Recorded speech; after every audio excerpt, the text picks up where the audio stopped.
नमस्कार दोस्तों, आज मैं आपके लिए लेकर आया हूं एक कबाड़ी वाले की आपीती। एक कबाड़ी वाला जो पूरा दिन लोगों के घरों के आसपास घूमता है और यही उम्मीद रखता है कि उसे कोई पुराना सामान दे दे ताकि उसके घर का गुजारा चल सके। इसके लिए कभी कभी पूरा दिन काम करना पड़ता है और कभी कभी अंधेरे में भी वीरान जगहों पर घूमना पड़ता है कि कोई मिल जाए जिसके पास पुराना सामान पड़ा हो। ऐसी जगहों पर ही तो पुराना सामान होता है ना, ताकि उनके घर का गुजारा चले। लेकिन इसी के साथ ऐसी जगहों पर उन्हें कुछ ऐसा देखने को मिल जाता है जिसकी उन्हें उम्मीद नहीं होती। आज मैं आपके लिए कबाड़ी वाले की ऐसी ही आपबीती लेकर आया हूं जो आपको भी अंदर तक डरा देगी। तो हेडफोन लगा लीजिए, कमरे की लाइट्स ऑफ कर लीजिए, क्योंकि यह वक्त हो रहा है डरने का।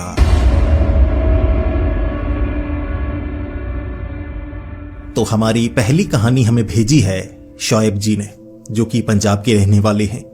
अब वो शहर में कबाड़ी वाले का काम किया करते थे और एक साइकिल उनके पास हुआ करती। बात साल 2007 की है। साइकिल पर वो शहर में घूमा करते थे।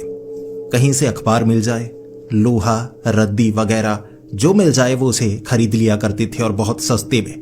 फिर एक बड़ी कबाड़ी वाली दुकान थी जहां पर वो उसे बेच दिया करते और इससे उनकी कमाई हुआ करती थी।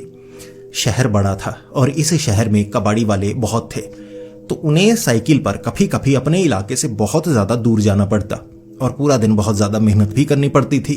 कभी कभी किसी घर से सस्ता सामान मिलता तो कभी कभी लोग कह देते कि तुम तो भाव कम लगा रहे हो, अरे तुम्हारे तौलने का तरीका गलत है। इसीलिए उन्हें काफी ज्यादा निराश भी होना पड़ता था, लेकिन फिर भी उम्मीद किया करते थे कि किसी तरह से आज सामान ज्यादा मिल जाए, लोहा ज्यादा मिल जाए, मैं साइकिल चलाकर जाऊंगा तो इससे ज्यादा रुपए बच सकते हैं। और इस तरह दिन के वक्त तो घूमना पड़ता था, लेकिन रात के वक्त जब उन्होंने घूमना शुरू किया तो उन्हें एक चीज का अंदाजा लगा कि लोग दिन के वक्त घर में नहीं होते, कई बार काम पर गए होते हैं और हम बेवजह ही गलियों में घूमते रहते हैं। लोग घर होते नहीं तो सामान देंगे क्या। तो उन्होंने शाम के वक्त, रात के वक्त घूमना शुरू कर दिया। 8, साढ़े 8, 9 बजे तक। 9 बजे तक शहर में चहल पहल रहती और एक कबाड़ी वाला आवाज लगा रहा है तो कुछ लोग सामान मुफ्त में दे दिया करते थे कि हम फेंकने वाले हैं, अब फेंक कर भी दूर आएंगे, उससे अच्छा तुम ले जाओ, शायद तुम्हारे काम आ जाए। तो इससे शोएब को काफी ज्यादा फायदा होने लगा था और उन्होंने ज्यादातर शाम के वक्त ही घूमना शुरू कर दिया था।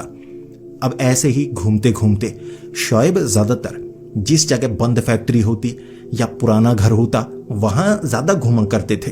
पुराना कबाड़ दिख जाए टूटा फूटा पड़ा हुआ है तो जानबूझकर वहां घूमते रहते थे और आवाज लगाकर कह देते थे कि ये आपके काम का है, आप रखना चाहते हैं या बेचना चाहते हैं। तो ऐसे पूछा करते। और इस बार वो एक ऐसी जगह पर पहुंचे थे जहां ज्यादातर पुराने टूटे हुए घर उन्हें दिख रहे थे, शहर का पुराने वाला हिस्सा। तो यहां घूमते घूमते उन्हें लग रहा था कि ज्यादा पैसे वाले तो इन घरों में लगते नहीं, लेकिन फिर भी पुरानी चीज देकर कुछ रुपए कमाना वो भी चाहते होंगे। तो उन्होंने वक्त रात के 8 बजे का था, आवाज लगाना शुरू कर दी थी। तो आवाज लगाते लगाते एक बूढ़ी औरत होगी जिसने ये आवाज सुनी और हाथ घर से बाहर निकालकर दूर से हल्की सी आवाज में वो कहने लगी थी कि बेटा इधर आओ, इधर आओ। तो शोएब जल्दी से साइकिल चलाकर उस घर के आगे पहुंचा। अब वो छोटी सी गली थी, वहां आसपास पुरानी ईंटों वाले घर थे और ऐसा लग रहा था कि सीलन के कारण वो दीवारें इतनी पुरानी हैं, वो घरों की दीवारें नहीं लगती, वैसे ही टूटी फूटी दीवारें सी बनी हुई। और ये भी एक पुराना घर है, तो इस घर में बुजुर्ग दंपति रहते होंगे। तो फिर उस औरत ने कहा कि बेटा कुछ सामान है पुराने वाला, वो ले जाओ। इस पर जो शोएब थे उन्होंने कहा जी आंटी जी दे दीजिए, ले जाता हूं। फिर वो औरत घर से कुछ सामान निकालने लगी और ज्यादातर जो सामान था ना वो कबाड़ वाला सामान नहीं था, कह सकते हैं वो कूड़ा करकट था जिसे फेंकना चाहती थी वो। और बूढ़ी थी, शायद दूर फेंक कर आ नहीं पाती होगी, तो उसे लगा कि कबाड़ी वाला है, कचरा उठाने वाला, उसे समझ में नहीं आया। तो वो जब कपड़े, फटी हुई चीजें, प्लास्टिक की टूटी फूटी चीजें देखने के बाद जो शोएब थे वो कहने लगे अरे आंटी जी मैं कचरे वाला नहीं हूं, कबाड़ी वाला हूं, मुझे भी आगे चीजें बेचनी पड़ती हैं जिसमें मेरा फायदा हो, अब इन चीजों का मैं क्या ही दूंगा। फिर वो औरत कहने लगी कि बेटा कुछ दो ना भी, लेकिन कम से कम इसे ले जाओ, फेंक दो, मेरी थोड़ी मदद ही कर दो। इस पर शोएब जी देखने लगे चीज़ों को कि क्या क्या है। अब उसमें एक रेडियो था, तो वो रेडियो को जब उन्होंने चलाने की कोशिश की तो उस बूढ़ी औरत ने कह दिया कि बेटा ये काम करता है, यही ले जाओ, इसे अपना समझ लो, थोड़ी मदद कर दो। तो जो शोएब थे उन्हें लगा कि अगर रेडियो चल रहा होगा या मैं इसे रिपेयर भी करवा लूंगा तो जब घर में हूं तो रेडियो चला लिया करूंगा। अब उनके पास टीवी नहीं था, रेडियो भी नहीं था, तो उन्हें लगा कि रेडियो चलाकर चलो गाने ही सुन लिया करूंगा, ये तो फायदे का सौदा हो सकता है। वैसे भी आगे कचरे का ढेर लगा है, बाकी सामान वहां फेंक दूंगा, रेडियो रख लूंगा, कोई बात नहीं, उसका भी फायदा हो गया, मेरा भी फायदा हो गया। तो शोएब जी ने वो रेडियो रख लिया, फिर जो सामान था वो कचरे के ढेर पर फेंक दिया उन्होंने। रेडियो लेकर आए घर। वक्त 10 बजे का हो गया था। अकेले रहा करते थे।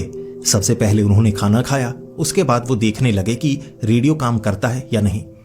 अब ये बैटरीज वाला रेडियो नहीं था, ये था बिजली से चलने वाला रेडियो। तो चेक करने के लिए उन्होंने प्लग लगाया सॉकेट में, चलाकर देखा तो आवाज कर रहा था वो रेडियो। अब बाकी चैनल्स सिग्नल आ रहे हैं या नहीं वो चेक करना चाहते थे। थोड़ा सा रेडियो का कान मरोड़ा तो गाने चलने लगे, पुराने गाने आ रहे थे। तो जो शोएब जी थे बड़े ज्यादा खुश कि ये काम का सौदा हो गया। वो बूढ़ी आंटी ने एक बात तो है, रेडियो दे दिया जो मेरे काम का है, उनके काम का नहीं होगा। उन्हें लगा ठीक नहीं है, चलो ये अच्छा है, रात को सोते सोते थोड़े गाने ही सुन लिया करूंगा। अब वो गाने सुन रहे थे, वक्त 11 बजे का, क्योंकि नई चीज मिली थी तो खुशी थी, नींद नहीं आ रही थी, गाने सुने जा रहे थे। तो 11 बजे अजीब सा ब्रॉडकास्ट हुआ। जो चैनल उन्होंने FM AM जो भी लगाया हुआ था वहां ब्रॉडकास्ट बड़ा अजीब हुआ। शहर का ब्रॉडकास्ट कि इस गली में यहां पर उन्हें मदद की जरूरत है, आप जल्दी से जल्दी वहां पर पहुंचे। ऐसा ब्रॉडकास्ट रेडियो पर नहीं होता। और जो शोएब जी थे वो भी काफी ज्यादा हैरान। नाम लिया गया था किसी औरत का, किसी आदमी का कि उन्हें मदद की जरूरत है, बस इतना। तो शोएब जी को लगा कि अब ये क्या ब्रॉडकास्ट होना शुरू हो गया, चलो वैसे भी सोने का वक्त हो गया है, सुबह थोड़ा जल्दी उठना है, कहीं जाकर आना है। तो उन्होंने रेडियो को बंद कर दिया, जिसके बाद वो सो गए। अगले दिन उन्होंने काम किया। अब इस रेडियो का इस्तेमाल वो रात के वक्त ही करना चाहते थे। सुबह सुबह जल्दी उठकर कहीं जाया करते थे, सामान बेचने का काम थोड़ा करना पड़ता था, और रात के वक्त वो गलियों में घूमा करते थे। फिर से लगभग 8:30 बजे वो घर आ चुके थे। तो 8:30 बजे ही उन्होंने खाना खाते वक्त रेडियो लगा लिया। कुछ गाने चल रहे थे, लेकिन बीच बीच में ब्रॉडकास्ट होता, अजीब सा जानकारी दी जाती, और रेडियो पर ऐसी जानकारी क्यों दी जा रही है उनकी समझ में नहीं आ रहा था। शुरू में उन्हें लग रहा था कि शहर की ये न्यूज चल रही है, लेकिन शहर की वो न्यूज नहीं थी। उसमें जानकारी दी जा रही थी कि बड़ी घटनाएं घटने लगी हैं, घरों में आग लग रही है, आप थोड़ा सतर्क रहें। घर में आग लगी हो तो जल्दी से दरवाजा खोलकर बाहर निकल आएं। अगर आप समय बर्बाद करेंगे, हो सकता है गैस लीकेज के कारण घर में धमाका हो जाए और आप मारे जा सकते हैं। ऐसा ब्रॉडकास्ट रेडियो पर कोई सुनेगा, रात के वक्त खाना खा रहा होगा तो घबराहट तो होगी, क्या सच में? फिर दिमाग में ख्याल वैसे आने लगते हैं। तो जो शोएब जी थे वो सोच रहे, अरे यार ये चैनल नहीं लगाऊंगा, गाने तो आते हैं लेकिन बीच में ब्रॉडकास्ट कैसा चलने लगता है। फिर उन्होंने कोई और चैनल लगाया जहां कुछ हंसी वाला प्रोग्राम कोई चल रहा था, मजाक चुटकुले वगैरह। अब उसमें भी ऐसा ब्रॉडकास्ट हो रहा। ध्यान रखिए, बारिश ज्यादा होने लगेगी तो घर में पानी भर सकता है, और पानी ज्यादा हो तो दम घुट सकता है, डूबकर आप मर सकते हैं। अब ऐसा कोई जैसे मजाक कर रहा हो, तो शोएब जी कर क्या सकते थे? उन्हें लगा ये कैसा रेडियो है। कभी कभी डिस्टरबेंस बहुत ज्यादा होती थी, जैसे गाने चल रहे हैं तो बिल्कुल रेडियो बंद हो जाता, रेडियो काम ही नहीं करता और ना लाइट चलती। उन्हें लगता कि रेडियो लगता है खराब हो गया। 5 मिनट में रेडियो फिर से चलने लगता। अब वो थोड़ा थोड़ा परेशान होने लगे थे कि कैसा रेडियो है, इसकी रिपेयर करवाऊं या ना करवाऊं, समझ में नहीं आ रहा। तो फिर उन्होंने सोचा कि अगर पूरी तरह से बंद पड़ गया ना, फिर ही रिपेयर करवाऊंगा, मुफ्त में मिला है, क्यों इस पर पैसे खर्च करने, जैसे चल रहा है वैसे चलने दो, कभी कभी गाने सुनने को मिल जाते हैं तो यही ठीक है। जिसके बाद वो उस रेडियो का इस्तेमाल करते रहे अगले 3 से 4 दिनों तक। और जो ब्रॉडकास्ट होता, बीच बीच में कुछ ऐसी जानकारी होती जो उन्हें थोड़ी डरा देती, जानबूझकर ये जानकारी डराने के लिए ही जैसे की जाती कि अपना ध्यान रखिए, ये हो सकता है, वो हो सकता है, यहाँ हुआ कत्ल। न्यूज़ की तरह बीच बीच में गानों के ये जानकारी दी जाती जो अच्छी नहीं थी। खाना खाते वक्त, सोते वक्त कोई ऐसा कुछ नहीं सुनना चाहेगा। माना शहर में क्या घट रहा है आपको उसकी जानकारी होनी चाहिए। न्यूज़ सुनना अच्छी बात है, लेकिन खास समय होता है। रात के वक्त ऐसा कुछ सुनकर सोएंगे तो नींद भी वैसी आएगी, सपने भी डरावने आएंगे। और अब उन्हें सपने भी डरावने आने लगे थे, बड़े भयानक। और जो रेडियो में बताया जाता सपना वैसा आता, जैसे जब वो कि बारिश होगी तो उस रात सपना बारिश का आया था कि वो डूब रहे हैं, तैरने की कोशिश कर रहे हैं। तो ये तो एक संयोग हो सकता है। अगले दिन आग लगने वाली बात हुई थी तो आग लगी जिसमें वो बाहर निकलने की कोशिश कर रहे, शरीर जल रहा तो उन्हें काफी दर्द महसूस हुआ, सपना ऐसा था। तो जो जो ब्रॉडकास्ट होता उन्हें वैसा सपना आता। और अब वो डरने लगे थे कि रेडियो में कुछ गड़बड़ है। 5-6 दिन बाद जो ब्रॉडकास्ट हुआ ना, उसने होश उड़ाकर रख दिए थे शोएब जी के। अब उसमें पहले तो एक पुराना गाना चल रहा था, तो अचानक ही वो गाना सुन रहे तो बड़ा अच्छा लग रहा, लेटे हुए थे बेड के ऊपर। तो अचानक बीच में ब्रॉडकास्ट होने लगा, अगर आपका नाम शोएब है तो पुराना सामान लोगों के घरों से मत लीजिए, क्या पता पुराना रेडियो जो आपने लिया है वो श्रापित हो। अब कोई ऐसे आराम से गाना सुन रहा है और आपका नाम लिया जाए और वो जानकारी जो किसी के पास नहीं है वो बताई जाए तो होश तो उड़ ही जाएगा ना। शोएब जी एकदम से उठे और घबराने लगे। ऐसा लगा कि ये रेडियो उनसे बात कर रहा है। तो शोएब जी ने कहा, अरे ये क्या, ये तो मेरे बारे में बताया जा रहा है। फिर उस रेडियो पर ब्रॉडकास्ट हुआ, जी हाँ शोएब जी, हम आपकी ही बात कर रहे हैं। जब किसी के घर से पुरानी चीज लेकर आते हैं तो ध्यान रखा कीजिए घर लेकर क्या आ रहे हैं। जैसे रेडियो उनसे बात कर रहा हो या वो सपने में है। उन्हें तो लगा ये सपना तो नहीं, क्योंकि एक बार ऐसा डर गए वो। फिर उन्हें लगा, रे ये क्या पागलपन है, मुझे डर बहुत ज्यादा लग रहा है। तो उन्होंने जो प्लग था वो निकाल दिया। बिना बिजली के भी रेडियो से ब्रॉडकास्ट हो रहा।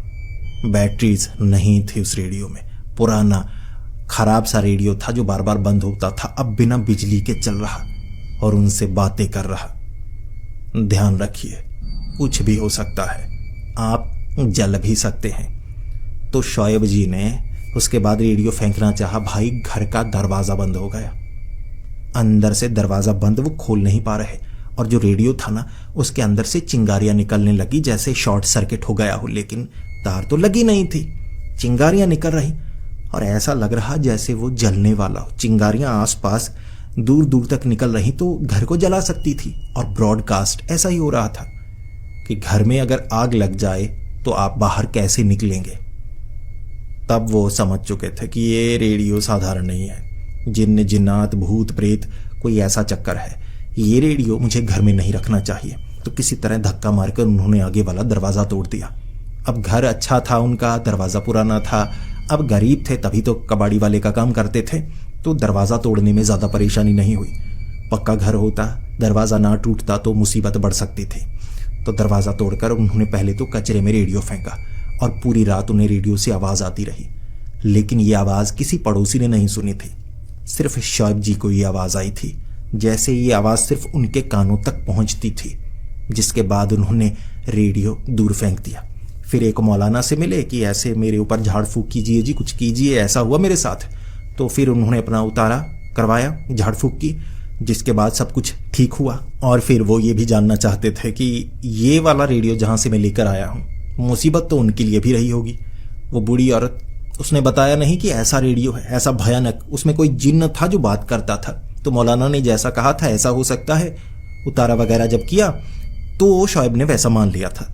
अब परेशानी टल चुकी थी, वो आवाज नहीं आती थी, रेडियो कहीं फेंक दिया था उन्होंने। तो वो बूढ़ी औरत के बारे में वो जानना चाहते थे और उन्हें पता लगा कि वो वाला इलाका जो है, जो घर है, वहां कोई नहीं रहता। वो वाला घर भी बहुत समय से बंद था। तो वो औरत जो उन्हें दिखी वो तो वहां रहती ही नहीं, बहुत पहले लोग वहां पर रहा करते थे, 10 से 12 साल पहले। तो वो बूढ़ी औरत शायद 10 से 12 साल पहले रहती होगी। जो उसे नजर आया, हो सकता है वो खुद एक भूत थी। जिसने वो सामान दिया जो शायद श्रापित था। और शोएब जी की जिंदगी के सबसे भयानक 5 से 6 दिन निकले थे। उनकी सांसें अटक गई थी कि ये हो क्या रहा है। पहली बार ऐसा कुछ देखा, लेकिन फिर समस्या दूर हुई। अब हमारी दूसरी कहानी हरियाणा से सोनू जी ने भेजी है। सोनू जी कबाड़ी वाले का काम करते हैं।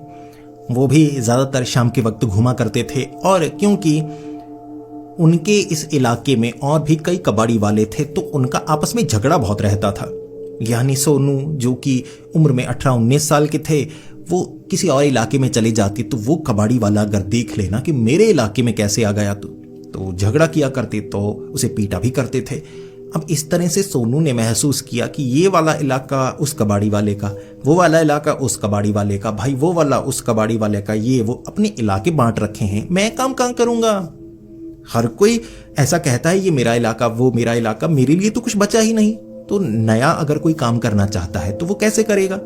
ये तो मिलकर झगड़ने लगते हैं, पीटने लगते हैं। तो सोनू जी ने ये काम इसी तरह से जारी रखा कि जब कहीं किसी जगह जाते तो ज्यादा नहीं घूमते, तो जहां जहां उन्हें पता लगने लगा कि ये इलाके में कोई नहीं आता तो वहां बाकी शहर से थोड़ा बाहर निकलकर जो गांव हुआ करते तो गांव में साइकिल लेकर चले जाया करते थे, और वहां कुछ सामान उन्हें मिल जाया करता जिससे उनका गुजारा हो पा रहा था। अब इसी के साथ वो दिन भर और भी काम किया करते थे। तो शाम को साइकिल लेकर निकला करते और उम्मीद यही किया करते कि कहीं पुरानी चीज मिल जाए, जैसे किसी ने रास्ते पर रखी हो या घर के बाहर रखी हो, या पुरानी चीज पूछ करके ले जाऊं जी। तो ऐसे जो सोनू था वो काम किया करता था।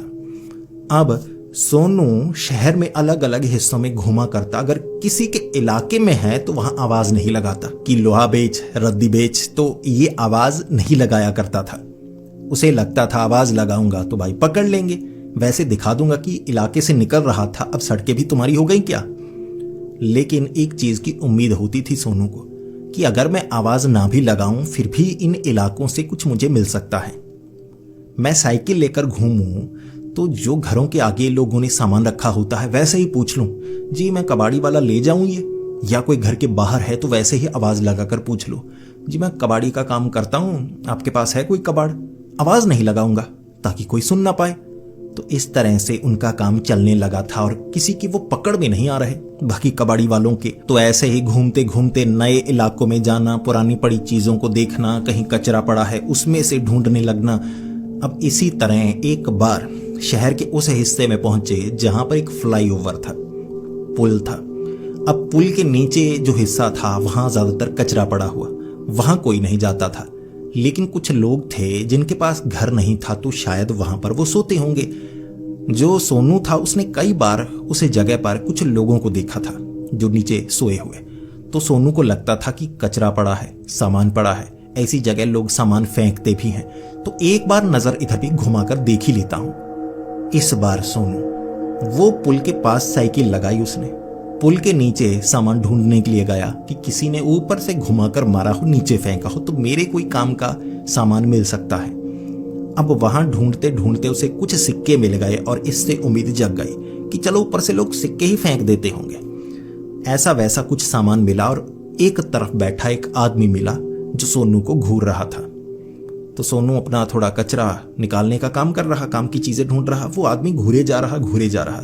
तो सोनू ऐसे ही कचरे को खंगालते खंगालते उसकी तरफ गया और फिर उस आदमी से पूछा कि तुम यहीं पर सोते हो।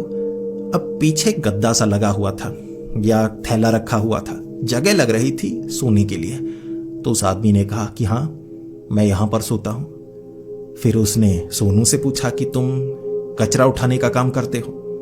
सोनू ने कहा नहीं मैं कचरे वाला नहीं हूं, कबाड़ी वाला हूं, पुराना सामान लेता हूं। उसने कहा मेरे पास भी कुछ पुराना सामान पड़ा है, लोगे तुम? कुछ रुपए उसके बदले दे दोगे? तो सोनू ने कहा कि तुम्हारे पास क्या सामान हो सकता है, तुम्हारे पास तो घर भी नहीं है। उसने कहा सामान है मेरे पास, लोहे का सामान है, मैं अगर वो सामान तुम्हें दूंगा क्या तुम उसके बदले मुझे कुछ रुपए दोगे? सोनू ने कहा ठीक है दूंगा, सामान क्या है? तो वो आदमी पीछे गया और लोहे की पाइप, ऐसा बहुत सारा सामान था जो उसने एक तरफ रखा हुआ छिपा